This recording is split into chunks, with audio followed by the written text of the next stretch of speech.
ایک مسئلے کے اندر 20 اقوال موجود ہیں. ہمارے ساتھ ایک شافی طالب علم پڑھتا تھا, استاد پڑھا رہے ہیں بدایت المجتہد, فلاں امام یہ کہتے ہیں, فلاں یہ کہتے ہیں, فلاں یہ کہتے ہیں, فلاں امام یہ کہتے ہیں.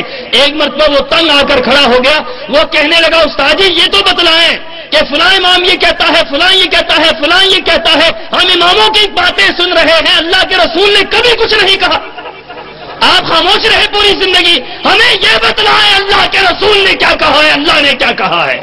ہمیں یہ بتلائے قال اللہ کیا ہے, قال الرسول کیا ہے. ہمیں یہ نہ بتلائے امام ابو حنیفہ کیا کہتے ہیں, امام شافعی کیا کہتے ہیں. ہمیں یہ بتلایا جائے اللہ کیا کہہ رہا ہے, اس کا رسول کیا کہہ رہا ہے. مولانا نے یہ بات کہی, بڑی مجھے دل کو لگی. بیستی اپنے آپ کی سمجھی کہ اللہ پر حدیث ہی نہیں آتی, حدیث پڑھ کر آئے ہیں. لوگ اکثر پوچھتے ہیں کہ آپ اہل حدیث کیسے ہوئے, لمبی داستان ہے.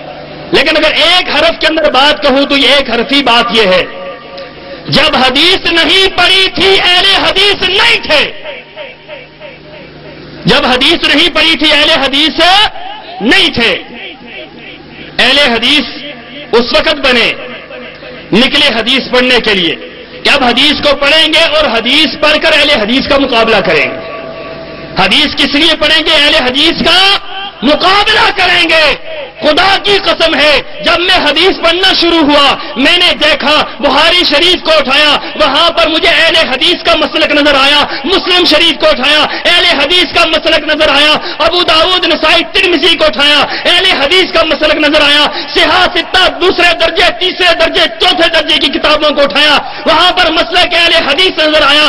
جو میں حدیث کی کتابوں کو پڑھتا رہا, مسلک اہل حدیث کھلتا رہا. اگر ایک بات کے اندر میں اپنی داستان بیان کروں تو یہ بات میں کہہ سکتا ہوں, جب میں نے حدیث نہیں پڑھی تھی میں اہل حدیث نہیں تھا. جب میں نے حدیث پڑھنی شروع کی اللہ نے اس کی برکت سے مجھے اہل حدیث بنا دیا. تکبیر, مسلک اہل حدیث. یہ روکتے ہیں, کہتے ہیں حدیث نہ پڑھو گمراہ ہو جاؤ گے. ان کو پتا ہے جو حدیث پڑھتا ہے وہ اہل حدیث ہو جاتا ہے. یہ اہل حدیث کو گمراہ کہتے ہیں. ان کو پتا ہے حدیث نہ پڑھو, بخاری نہ پڑھو مشکل ہے, نسائی نہ پڑھو مشکل ہے, ابو داؤد نہ پڑھو مشکل ہے. میں یہ بات کہتا ہوں ذرا فقہ کو تو اٹھا کر دیکھ لو, وہ کتنی آسان ہے. ایک ایک مسئلے کے اندر 20 ائمہ کے اقوال موجود ہیں. کوئی کہتا ہے یوں کرو, یہ ہے میرے سامنے, اکثر مثال میں دیتا ہوں. 4 ائمہ ہے, چاروں اماموں کا مسلک مختلف. ایک کہتا ہے حلال ہے, دوسرا کہتا ہے حرام ہے. کتنا فرق ہے. تیسرا کہتا ہے مکروہ ہے, چوتھا کہتا ہے مباح ہے. زمین و آسمان کا فرق ہے یا کہ نہیں. اب ان سے پوچھو کہ ان میں سے حق کون پر ہے, کہتے ہیں چاروں حق پر ہے, چاروں ہی ٹھیک ہے.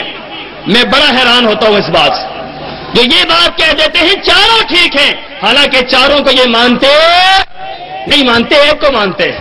اب اس کی مثال ایسے سمجھے, میرے سامنے اسپیکر ہے, میں کہوں یہ اسپیکر ہے, مولانا صاحب کہیں نہیں اسپیکر نہیں یہ پنکھا ہے, کوئی تیسرا بندہ کہے یہ پنکھا نہیں تو جگ ہے, چوتھا کہے یہ جگ نہیں یہ تو سائیکل ہے. اب فیصلہ کروائیں مولانا کرم شاکر صاحب سے, آپ بتلائیں گے کون ٹھیک ہے. یہ کہیں چاروں ہی ٹھیک ہیں. آپ کہیں گے مولوی صاحب کو کچھ معاملہ خراب ہے. اب سوچنے کی بات یہ ہے 4 امام کس طرح ٹھیک ہو سکتے ہیں. زمین و آسمان کا فرق ہے.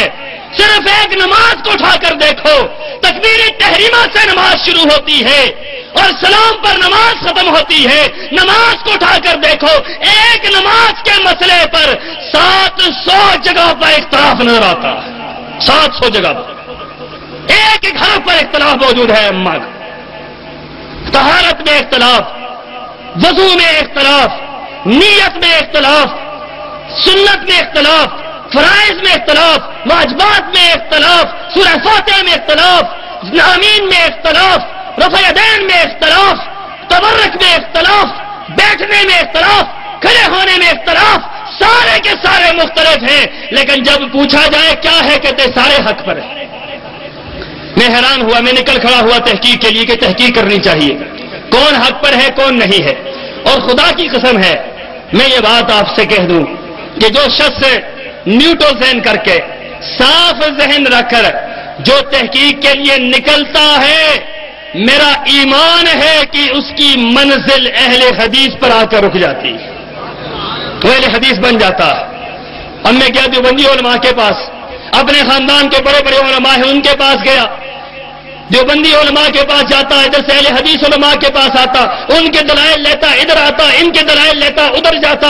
اسی دوران ہمارے ایک عالم دین ہیں مولانا شفیع الرحمان فیضی، بہت بڑے ابتداءات کے عالم دین، دیوبندی مکتبہ فکر کے بہت بڑے پروفیسر، ان کے ساتھ میرا مناظرہ، ان کے ساتھ میری گفتگو شروع ہوئی۔ مولانا دیوبندی عالم دین ہے، میں بھی دیوبندی تھا، ہم بیٹھ کر حدیثیں تلاش کر رہے ہیں، رفع یدین کی حدیثیں ڈھونڈ رہے ہیں، رفع یدین کرنے کی حدیثیں بھی ڈھونڈ رہے ہیں، نہ کرنے کی حدیثیں بھی ڈھونڈ رہے ہیں۔ ہم نے بخاری اٹھائی، مسلم اٹھائی، ابو داؤد اٹھائی، نسائی اٹھائی، ترمذی اٹھائی، پوری صحاح ستہ اٹھائی۔ آپ حیران رہیں گے، پوری صحاح ستہ ہم نے چھان ماری، رفع یدین کرنے کی حدیثیں تو ملتی ہیں، نہ کرنے کی کوئی حدیث نہیں ملتی۔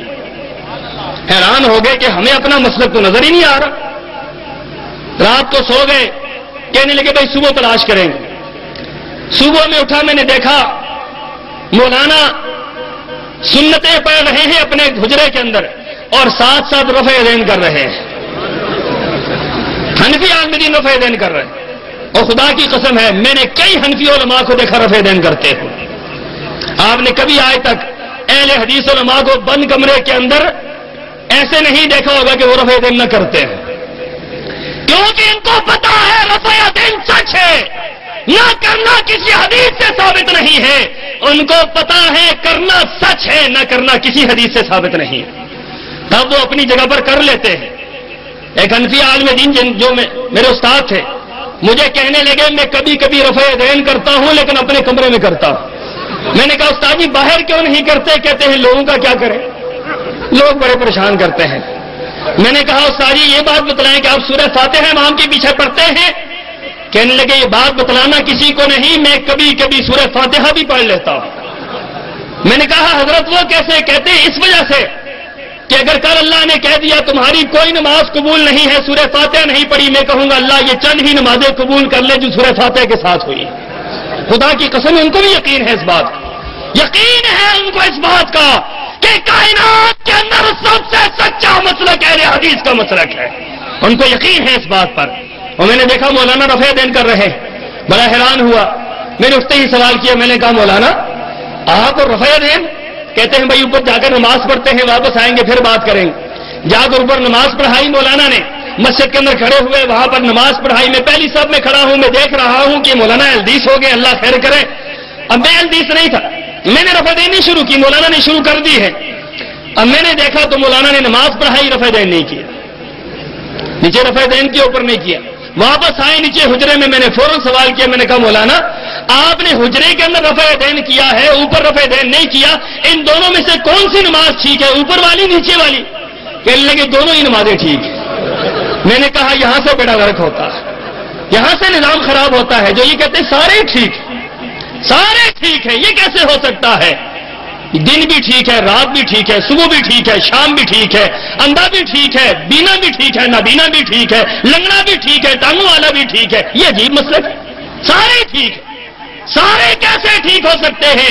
ٹھیک وہی ہے جو رب کے قرآن کے مطابق ہو، نبی کی حدیث کے مطابق ہو، وہی صحیح ہو سکتا ہے، کوئی اور صحیح ہو سکتا؟ میں نے کہا مولانا یہ کیسی بات ہے، آپ نے کیسی بات کر؟ مجھے لگتا ہے کہ آپ اہل حدیث ہو گئے۔ مجھے کہنے لگے بھانجے کل سے یار سچی بات یہ ہے کہ کل سے ہم عدم رفع یدین کی حدیثیں تلاش کر رہے ہیں، پوری صحاح ستہ چھان ماری، عدم رفع یدین کی کوئی حدیث نہیں ملی صحیح۔ ایک حدیث عبداللہ ابن مسعود کی ملتی ہے، وہ بھی ضعیف، ایک روایت ملتی ہے وہ بھی ضعیف ہے۔ کہنے لگے مجھے خوف پیدا ہوا کہیں اللہ کل یہ اعلان کر دے کہ جو لوگوں نے رفع یدین نہیں کیا ان کی نماز قبول ہی نہیں ہے، لہذا آج کے بعد میں نے فیصلہ کیا ہے کہ میں سنتوں کے اندر رفع یدین کروں گا تاکہ اللہ کے سامنے پیش کر سکوں، اللہ یہ قبول فرما۔ اور اس کا اثر پتہ ہے کیا ہوا؟